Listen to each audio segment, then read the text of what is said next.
Hello दोस्तों, नमस्कार। SM किसी चैनल में मैं आप सभी लोगों का दिल से बहुत बहुत स्वागत करता हूं। दोस्तों, इस वीडियो में बात होने वाली है कुछ ऐसे सेक्टर के बारे में, कुछ ऐसे बिजनेसेस के बारे में। ठीक है, हम लोग यहाँ पे देख सकते हैं कि बाजार की अगर हम लोग बात करें, निफ्टी की बात करें, ठीक है, थोड़ा सा आज के दिन डाउन देखने को यहाँ पे मिला है। बट ये जो सेक्टर है, ये जो हम जिसको बोलते हैं ना सेक्टर, मतलब कि अल्टीमेटली बिजनेस है। ठीक है, अगर आप उनको देखोगे तो इनका बाजार ऊपर जाए नीचे जाए इसका कोई फर्क ही नहीं पड़ रहा है। मतलब आज के दिन आप देख सकते हो निफ्टी कहाँ पे, ठीक है, थोड़ा सा डाउन देखने को यहाँ पे मिला, या फिर हम कह सकते हैं अभी एक साल में थोड़ा ठीक ठाक परफॉर्मेंस देखने को यहाँ पे मिल रहा है। या फिर आप 5 साल का डेटा देखोगे तो आप देख सकते हैं कंसोलिडेशन फेज में हम लोग को निफ्टी देखने को मिल रहा था। बट इन सेक्टर्स को दोस्तों कोई फर्क ही नहीं पड़ रहा है, मतलब इन बिजनेसेस को कोई फर्क नहीं पड़ रहा है, आपका निफ्टी किधर भी चला जाए। इस सेक्टर की अगर हम लोग बात करें, ओवरऑल सेक्टर की या फिर शेयर्स की बात करें जो इनमें इन्वॉल्व है, सब में हम लोग को ज़बरदस्त तेजियाँ देखने को यहाँ पे मिल रही है।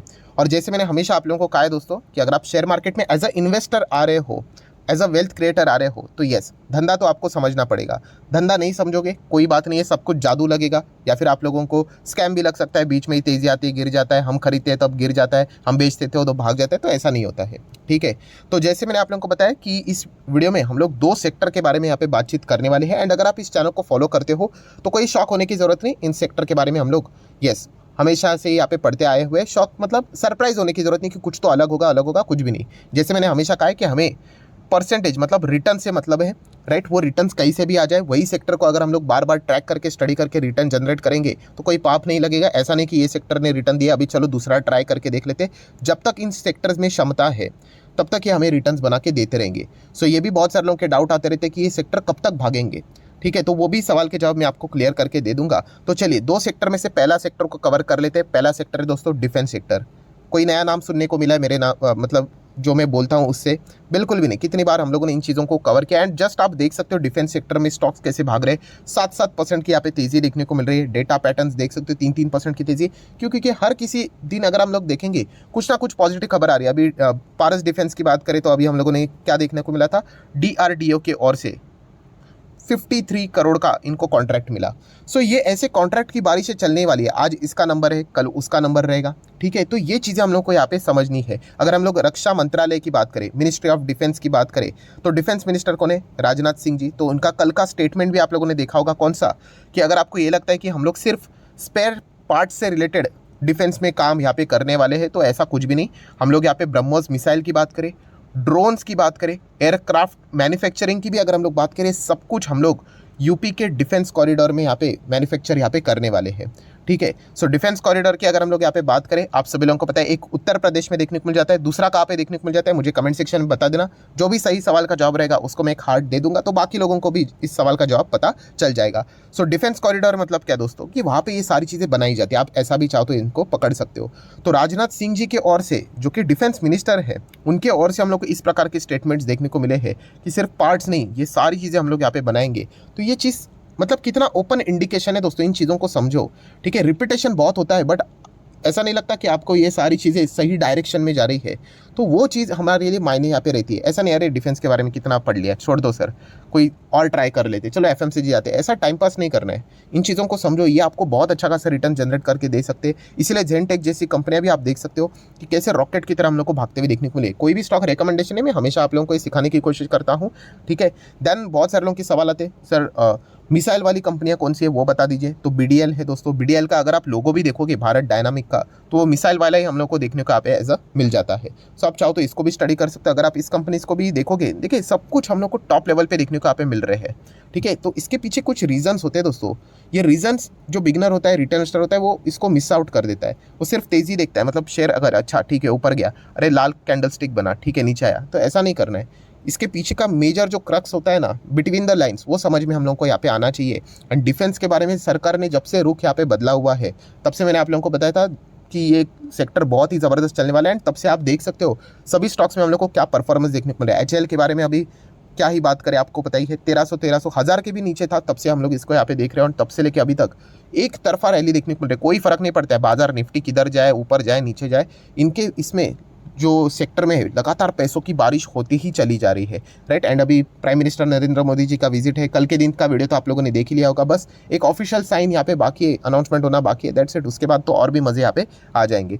देन माझगांव डॉक शिप बिल्डर्स भी आप देख सकते हो 2-2%, 2-2%। देन 5 दिन में देख सकते हो 16%, 1 महीने में 60%, 6 महीने में, मतलब आप समझ रहे हो ये इतनी तेज़ी क्यों है। पूरा सेक्टर यहाँ पे भाग रहा है क्योंकि सरकार का जो पहले का जो रुख था वो अभी सरकार का चेंज हो गया। पहले हम लोग क्या करते थे, सारी चीज़ मैक्सिमम बाहर से मंगवाते थे, राइट। मतलब ऐसा बोलना तो नहीं चाहिए, बट रशिया वर्सेस यूक्रेन के चलते मतलब हमारी सरकार की भी आँख खुल चुकी है कि दूसरों के ऊपर हम लोग निर्भर नहीं रह सकते, ठीक है। तो इसलिए आत्मनिर्भर बनना ही पड़ेगा। एंड ओपनली सरकार ने मतलब बोल ही दिया है कि आत्मनिर्भर भारत का नारा तो हम लोग ऑलरेडी यहाँ पे दे चुके हैं, बट डिफेंस में तो हम लोग पूरे तरीके से एग्रेसिवली बढ़ने वाले। नेगेटिव लिस्ट ही उन्होंने जारी कर दी थी, मल्टीपल्स। तो इससे ये समझ में आ जाता है, देखिए फेलियर्स भी होंगे, ऐसा नहीं कि सब कुछ हम लोग एकदम 100% एक्यूरेसी के साथ चलेंगे, नहीं। बहुत सारी चीज़ें हम लोग बनाएंगे, बहुत सारी चीज़ें फेल होंगे, बट फेल होते होते ही वो चीज़ें सीखी जाती है। तो कभी तो इनिशिएटिव लेना पड़ेगा, तो वो इनिशिएटिव लिया गया। एंड जब आप इनिशिएटिव ले, मतलब जो स्टेज 1 ही रहता है, तब से हम लोग अगर इन चीज़ों को देखेंगे तो इस प्रकार के रैली हम लोग एंजॉय यहाँ पे कर पाते हैं। कोचिन शिपयार्ड भी देख सकते हो, ये भी लगातार नीचे जा रहा था, बट आप देख सकते हो अभी इसमें भी हम लोग को एक जोश भरते हुए देखने को मिल रहा है। ये भी एक ब्रेकआउट के करीब जाते हुए देखने को मिल रहा है। चाहो तो इसको भी स्टडी कर लेना, ठीक है। मिश्र धातु निगम मिधानी की अगर हम लोग बात करें, ये भी कंपनियाँ इतना कुछ खास नहीं कर रही थी, बट अभी ये भी कंपनियाँ देखिए बिल्कुल टॉप लेवल पे, मतलब सब में एक बोलते हैं ना आत्मा वापस हम लोग को जिंदा होती हुई देखने को मिल रही है, जान वापस लौटती हुई देखने को मिल रही है। अगर ये सरकार का रुख ऐसा नहीं होता तो ये कंपनी ऐसा चलती नहीं, ऐसे बोरिंग टाइप चलती, बट सरकार का रुख बदल गया ना, तो ये अच्छा परफॉर्मेंस हो रहा है। अभी मिधानी की अगर हम लोग बात करें, मिश्र धातु निगम, नाम में ही क्या आ जाता है, धातु। धातु मतलब मेटल्स की अगर हम लोग यहाँ पे बात करें, टिटानियम्स की अगर हम लोग यहाँ पे बात करें, बट अल्टीमेटली ये जो कंपनी है वो किस सेक्टर के अंडर आ जाती है, मिनिस्ट्री ऑफ डिफेंस वाली ही कंपनी है दोस्तों, मेटल का ही काम करती है। बट ये कंपनी का मतलब प्रोडक्ट्स की अगर हम लोग बात करें तो ये कंपनी क्या बनाती है, तो चलिए वो आपको दिखाता हूँ। आर्मर प्रोडक्ट्स से रिलेटेड, धातु है ना, मतलब मेटल से ना, तो इससे रिलेटेड ये देखिए आपको ऐसे डिफेंस से रिलेटेड बसेस देखने को मिल जाएंगे। देन ऐसे व्हीकल्स देखने को मिल जाएंगे। देन ऐसे कुछ बॉक्सेस जो रहते हैं डिफेंस के, ठीक है, कवर करने के लिए यहाँ पे जो हम लोग को बॉर्डर पे देखने को मिल जाते हैं। प्लस जो हमारे आर्मी के जो जवान रहते हैं, सोल्जर जो हेलमेट पहनते हैं, ठीक है, वो भी यही कंपनी बनाने का काम करती है। देन अगर हम लोग यहाँ पे बात करें, जो बुलेट प्रूफ जैकेट्स रहते हैं, आप यहाँ पे देख सकते हो, ये सब कुछ बनाने का काम इसी कंपनी यहाँ पे करती है। तो ये पहले भी करती थी, तो अभी क्यों भाग रहा है? यस, क्योंकि ये भी कंपनी होप लेकर चल रही है कि हमें भी कुछ ऑर्डर्स मिलेंगे। तो अगर हमें ऑर्डर्स मिलेंगे, मान लीजिए 5,000 करोड़ 10,000 करोड़ का ऑर्डर आ गए, दैट्स इट, कंपनी भागना स्टार्ट करेंगी। तो इसी चीज़ के चलते ही हम लोग को तेजियाँ देखने को यहाँ पे मिल रही है। तो इसीलिए आप देख सकते हैं पूरा सेक्टर, एस्ट्रा माइक्रोवेव जैसी कंपनी है, ये भी कंपनी मैंने आपको स्टडी करने के लिए दी है। इस कंपनी में प्रमोटर तो है ही नहीं ज़्यादा, राइट, बट आप देख सकते हो पूरा जो पैसा है वो बाकी पब्लिक की ओर देखने को मिल रहा है। बट ये कंपनी इंटरेस्टिंग रडार के ऊपर क्यों आ गई? क्योंकि म्यूचुअल फंड ऐसे कंपनीज में जाते नहीं है जिस प्रकार में शेयर होल्डिंग पैटर्न है, बट म्यूचुअल फंड भी जाना स्टार्ट कर रहे हैं। तो इसीलिए ये कंपनी में कुछ तो मतलब आप लोगों ने फोकस रखना चाहिए, इतना तो मैं आप लोगों को यहाँ पे कह सकता हूँ। तो ये था दोस्तों पहला सेक्टर, डिफेंस सेक्टर। कोई नई बात बोली मैंने? बिल्कुल भी नहीं, आगे भी यही मिलेगा आपको, क्योंकि हमें अल्टीमेटली रिटर्न्स निकालने हैं, ठीक है। हमें ये नहीं देखना है कि हम लोगों ने किसी दूसरे सेक्टर में 10% निकाला, कोई फर्क नहीं पड़ता। आप इधर 10% निकालो, आप दूसरी जगह 10% निकालो, इधर 50% निकालो, दूसरी जगह 50% निकालो, अल्टीमेटली जो रिजल्ट रहेगा वो सेम ही रहेगा, ठीक है। तो ये एक पॉइंट यहाँ पे हो चुका है। देन दोस्तों सेकंड सेक्टर, कौन सा सेक्टर दोस्तों? तो वो है दोस्तों रेलवे सेक्टर। क्या इसको भी मैं फर्स्ट टाइम बोल रहा हूँ क्या? बिल्कुल भी नहीं।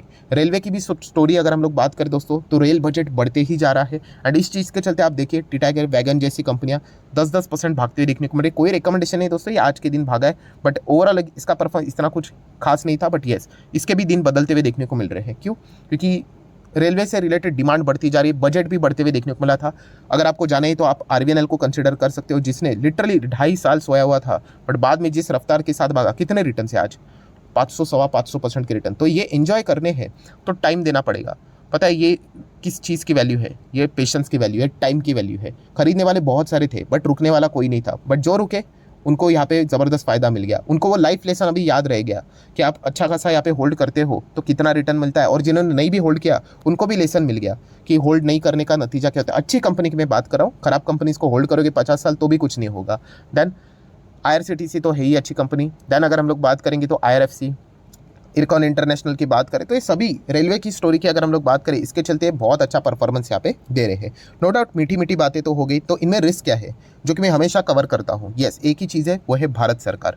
रिस्क मतलब क्या कि ये गवर्नमेंट कंपनीज है एंड गवर्नमेंट के डिसीजंस कभी कभी हम लोगों ने देखे हैं, बहुत ही पहले येस बोल देंगे, फिर बाद में नो बोल देंगे। तो इस प्रकार के हम लोगों ने बहुत सारी चीज़ें डेमो में भी देख ली है, HL में देख लिया है, IRCTC में हम लोगों ने देख लिया है, ठीक है। तो इसीलिए थोड़ा बहुत लोगों में एक डर का माहौल यहाँ पे रहता है। तो इस पॉइंट को आप लोगों ने क्या करना है, कंसिडर करना है, ठीक है। बट फिर भी जैसे कि बोलते हैं ना, मैंने हमेशा आप लोगों को कहा कि अगर आपको इंडिया के ग्रोथ स्टोरी के ऊपर भरोसा है लॉन्ग टर्म में कि इंडिया बहुत अच्छा परफॉर्मेंस देगा, तो आप इन कंपनीज को क्या कर सकते हो, अपने पोर्टफोलियो में रखने का विचार यहाँ पे कर सकते हो। नेक्स्ट सवाल पूछा जाता है, कौन सा वाला सवाल कि इसमें सर कमाल के रिटर्न्स बन रहे, किसमें 50 बन रहे, किसमें 100 बन रहे, किसमें 200 बन रहे हैं, बट डर लगता है ये रिटर्न्स चले नहीं, मतलब चले तो जाए, मतलब चले गए तो क्या होगा। तो दोस्तों देखिए, चले गए मतलब ऐसा नहीं होता है, करेक्शंस तो होंगे ही होंगे, बट अगर आप इसको बिग पिक्चर की तरह देखो कि कब तक होल्ड करना चाहिए, तो दोस्तों हमारा जो देश है, जैसे मैंने कहा कि हमारा डिफेंस की बजट की बात करें $70 बिलियन के आसपास है, ये 100 जाएगा, ये बाद में 150 जाएगा,